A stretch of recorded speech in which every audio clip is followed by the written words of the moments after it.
Hello, പുതിയൊരു വീഡിയോയിലേക്ക് എല്ലാവർക്കും സ്വാഗതം. കണ്ടാൽ തന്നെ നാവിൽ വെള്ളം ഊറുന്ന നല്ലൊരു നാടൻ കണ്ണിമാങ്ങ അച്ചാറിൻ്റെ റെസിപ്പി നോക്കിയാലോ. ഇത് നമുക്ക് വർഷങ്ങളോളം ഒരു കേടും കൂടാതെ തന്നെ സൂക്ഷിക്കാൻ കഴിയും. വീഡിയോയിലേക്ക് പോകുന്നതിന് മുമ്പ് നിങ്ങൾ ഈ ചാനൽ ആദ്യമായിട്ടാണ് കാണുന്നതെങ്കിൽ ഒന്ന് സബ്സ്ക്രൈബ് ചെയ്യണേ.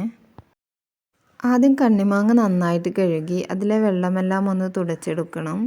എന്നിട്ട് അതിലേക്ക് ആവശ്യത്തിന് കല്ലുപ്പും ചേർത്ത് നന്നായിട്ട് ഇളക്കി ഒരു ഭരണിയിലോ അല്ലെങ്കിൽ കുപ്പിയിലോ ഇട്ട് വെക്കാം.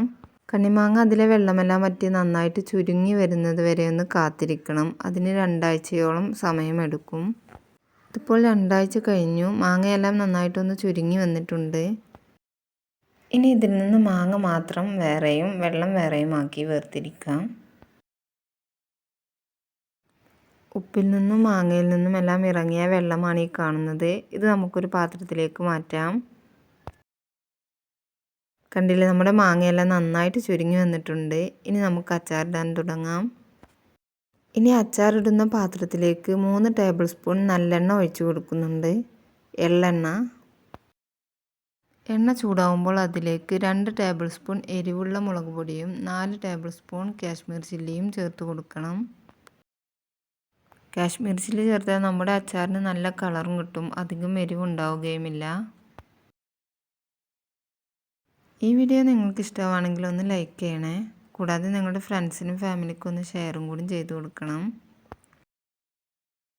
ഇനി 3/4 ടേബിൾ സ്പൂൺ ഉലുവ പൊടിയും 1/2 ടേബിൾ സ്പൂൺ കായത്തിൻ്റെ പൊടിയും ചേർത്ത് കൊടുക്കാം. മുഴുവനായിട്ടുള്ള കായമാണെങ്കിൽ ഒന്ന് എണ്ണയിലിട്ട് ഫ്രൈ ചെയ്തിട്ടൊന്ന് പൊടിച്ച് ചേർത്താൽ മതി. തീ ലോ ഫ്ലെയിമിലിട്ടിട്ട് പൊടികളുടെ പച്ചമണമെല്ലാം മാറി വരുന്നവരെ നമുക്കിതൊന്ന് വഴറ്റിയെടുക്കാം. ഇപ്പോൾ പൊടികളുടെ പച്ചമണമെല്ലാം മാറി നല്ലൊരു മണം വന്ന് തുടങ്ങിയിട്ടുണ്ട്. ഈ സമയം ഇതിലേക്ക് മാങ്ങ ചേർത്ത് കൊടുക്കണം. മാങ്ങ ചേർത്ത് അപ്പോൾ തന്നെ നമുക്ക് തീ ഓഫ് ചെയ്യാവുന്നതാണ്. എന്നിട്ട് ഇതൊന്ന് ഇളക്കി യോജിപ്പിച്ചെടുക്കാം. മാങ്ങയിലേക്ക് മുളകും ഉലുവയും കായവും എല്ലാം ഒന്ന് ചേർന്ന് വരട്ടെ.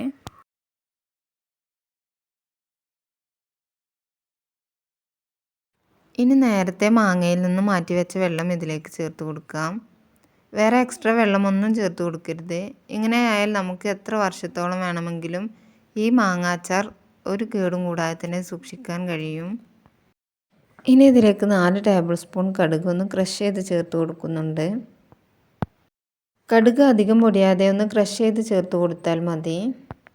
നമ്മുടെ കണ്ണിമാങ്ങയിലേക്ക് ഉപ്പും എരിവും എല്ലാം പിടിച്ചൊന്ന് സെറ്റാവാനായിട്ട് കുറച്ച് ദിവസത്തെ കാത്തിരിപ്പ് അത്യാവശ്യമാണ്. നിങ്ങൾ ഈ അച്ചാർ ഉണ്ടാക്കി നോക്കുകയാണെങ്കിൽ തീർച്ചയായിട്ടും അഭിപ്രായം കമൻറ്റിലൂടെ എഴുതി അറിയിക്കണേ. കടുകിൻ്റെ പൊടി എല്ലായിടത്തും എത്തുന്നവരെ നമുക്കിതൊന്ന് ഇളക്കി യോജിപ്പിച്ചെടുക്കണം.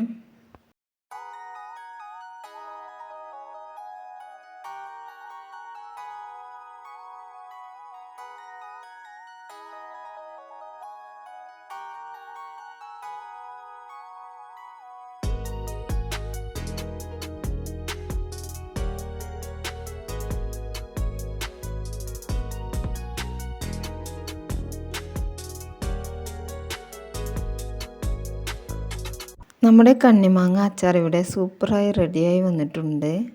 ഇനി ഇതൊരു മൂടി ടൈറ്റുള്ള കുപ്പിയിലോ ഭരണിയിലോ ആക്കി വെക്കാം. അച്ചാർ എടുക്കുമ്പോൾ എപ്പോഴും ഉണങ്ങിയ സ്പൂൺ കൊണ്ട് എടുക്കാൻ ശ്രദ്ധിക്കണം. അച്ചാർ കേടുവരാതിരിക്കാൻ ഞാൻ പറഞ്ഞ കാര്യങ്ങളെല്ലാം ഒന്ന് ശ്രദ്ധിക്കണേ. ചൂട് ചോറിൻ്റെയും കഞ്ഞിയുടെയും ഒക്കെ കൂടെ ഇത് നല്ലൊരു കോമ്പിനേഷനാണ്. ഇതങ്ങനെ കഴിക്കാനും നല്ല ടേസ്റ്റാണ്. വീഡിയോ നിങ്ങൾക്ക് ഇഷ്ടമായിട്ടുണ്ടെങ്കിൽ ഒന്ന് ലൈക്ക് ചെയ്യണേ. ഇനി മറ്റൊരു വീഡിയോയുമായി വീണ്ടും കാണാം. Thanks for watching.